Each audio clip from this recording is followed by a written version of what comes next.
আমরা আজকে সিচুয়েশনটা নিয়ে আলাপ করেছি। আমরা সবাই একমত হয়েছি যে বাংলাদেশ কষ্ট করে কোয়ালিফাইং রাউন্ডে কোয়ালিফাই করে বাংলাদেশ বিশ্বকাপে টি-20 বিশ্বকাপে খেলার যোগ্যতা অর্জন করেছে। আমরা ক্রীড়া পাগল নেশন, আমরা ক্রিকেট ভক্ত নেশন, আমরা অবশ্যই খেলতে চাই, কিন্তু এটা আমাদের জাতির অবমাননার বিনিময়ে আমাদের ক্রিকেটার এবং আমাদের দর্শক, আমাদের সাংবাদিক, তাদের নিরাপত্তার বিনিময়ে, দেশের মর্যাদার বিনিময়ে আমরা বিশ্বকাপ ক্রিকেট খেলতে চাই না। আজকে আমরা আইসিসি থেকে যে চিঠিটা পেয়েছি, সেই চিঠিতে পড়ে আমাদের কাছে মনে হয়েছে ভারতে যে প্রচন্ড একটা নিরাপত্তা ইস্যু তৈরি হয়েছে বাংলাদেশের ক্রিকেটারদের জন্য, সেটা তারা রিয়ালাইজ করতে সক্ষম হয় নাই। এবং আমার কাছে মনে হয়েছে এটা নিরাপত্তা ইস্যু শুধু না, এটা জাতীয় অবমাননা ইস্যু।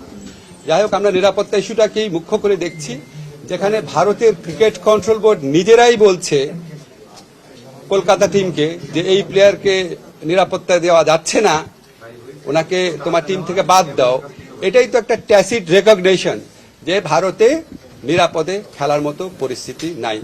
আমরা ভারতের যে বিগার পিকচার আছে, সাম্প্রদায়িক পরিস্থিতি, সেটা নিয়ে কিছু বলতে চাচ্ছি না, কিন্তু আমাদের ক্রিকেটের নিরাপত্তা, বাংলাদেশের নিরাপত্তা, বাংলাদেশের মর্যাদা, এটার প্রশ্নে আমরা কোনো আপোষ করব না। আমরা ক্রিকেট খেলতে চাই, আমরা বিশ্বকাপ খেলতে চাই, এবং এটা আমরা আরেকটা যে আয়োজক দেশ আছে শ্রীলঙ্কা, সেখানে খেলতে চাই। এই পজিশনে আমরা অনড় আছি।